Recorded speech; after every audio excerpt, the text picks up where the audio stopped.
దేశమంతా రాజ్యాంగం పట్టుకొని తిరిగే మీ రాహుల్ గాంధీ గారు బీసీల విషయంకి వచ్చే వరకు ఎందుకు వెనక్కిపోతున్నారు? మీరు ఇదే మోసం కర్ణాటకలో చేసిండ్రు, ఇదే మోసం మీరు బీహార్లో చేసిండ్రు, ఇదే మళ్ళీ మీరు తెలంగాణలో రిపీట్ చేసే ప్రయత్నం చేస్తున్నారు. కానీ మర్చిపోకండి, తెలంగాణ బీసీలు చైతన్యవంతమైనటువంటి బిడ్డలు. తెలంగాణ బీసీలకు తోడుగా ఇవాళ యావత్ తెలంగాణ సమాజం నిలబడింది. ఎస్సీలు, ఎస్టీలు, బీసీలు, మైనార్టీలు అందరూ కూడా తెలంగాణలో ప్రజాస్వామ్యం ఎక్కువ ఉంటుంది. ప్రజాస్వామ్యవాదులమైన అందరం కూడా బీసీలకు అండగా నిలబడి ఉన్నాం. మీరు చెప్పిన లెక్కలు కాకి లెక్కలని మేము చెప్తున్నాం. అయినా సరే ఆ కాకి లెక్కల్లో మీరు చెప్పినటువంటి శాతానికైనా తక్షణమే రిజర్వేషన్ ఇచ్చినాకనే మీరు ఎన్నికలకు పోవాలి. మేము ఒకవేళ ఈ లెక్కల గురించి ఎక్కువ మాట్లాడితే మాకు కాంగ్రెస్ పార్టీ నైజం తెలుసు, మా మీద నెపం నెట్టి ఎన్నికలు దూరం చేసే ప్రయత్నం చేస్తారు. కాబట్టి మేము ఇవాళ చాలా డిమాండ్ పక్కడబందీగా న్యాయ నిపుణులతో మాట్లాడి, అన్ని బీసీ సంఘాల కుల పెద్దలతో మాట్లాడి, అందరితో మాట్లాడినాకనే ఈ డిమాండ్ చేస్తూ ఉన్నాం.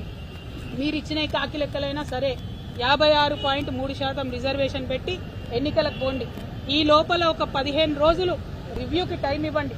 అన్ని నగరాలలో ప్రధాన కూడళ్లలో ప్రభుత్వం తరఫున మీరు టెంట్లేసి మళ్ళా ఒకసారి ఎవరైనా మిస్ అయిన వాళ్ళు ఉంటే వారి జనాభాను నమోదు చేసుకునేటటువంటి అవకాశాన్ని మీరు ఇవ్వండి.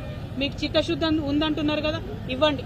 నిన్న నాకు ఇంకా డేటా వచ్చింది చాలా, దాంట్లో చాలా మంది బీసీ మేధావులు ఫోన్ చేసి చెప్తున్నారు, క్రితంసారి కేసీఆర్ గారు చేసిన సమగ్ర కుటుంబ సర్వేలో వచ్చినటువంటి బీసీ జనాభాకి ఇప్పుడు వచ్చినటువంటి బీసీ జనాభాకి 21 లక్షల మంది తేడా కనబడుతున్నది.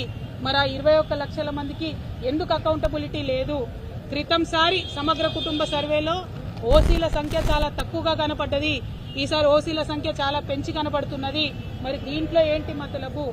ఓన్లీ ఓసీల జనాభా పెరిగి బీసీల జనాభా తగ్గుతుందా, ఎస్సీల జనాభా తగ్గుతుందా, ఎస్టీల జనాభా తగ్గుతుందా అనేటటువంటి ప్రశ్నలు వస్తున్నాయి. కాబట్టి ఈ డేటా మీద అనేక అనుమానాలు ఉన్నప్పటికీ మీరు చెప్పిన లెక్కలనే ఈ ఎన్నికల మందం ఆహ్వానించి మీరు చెప్పిన లెక్కల ప్రకారం ఎలక్షన్లకు బీసీలకు రిజర్వేషన్లు ఇచ్చి వెళ్లవలసిందిగా డిమాండ్ చేస్తా ఉన్నాం. ఎందుకంటే నెపం మళ్ళా మీరు ప్రజల మీద పెట్టి ఇచ్చే ఫలాలు ఇవ్వకుండా ఆపుతారు. కాబట్టి ఇట్లా డిమాండ్ చేస్తా ఉన్నాం. దాంతోపాటు ఒక 15 రోజులు మళ్ళా ఒకసారి రివ్యూకి అవకాశం ఇవ్వాలి.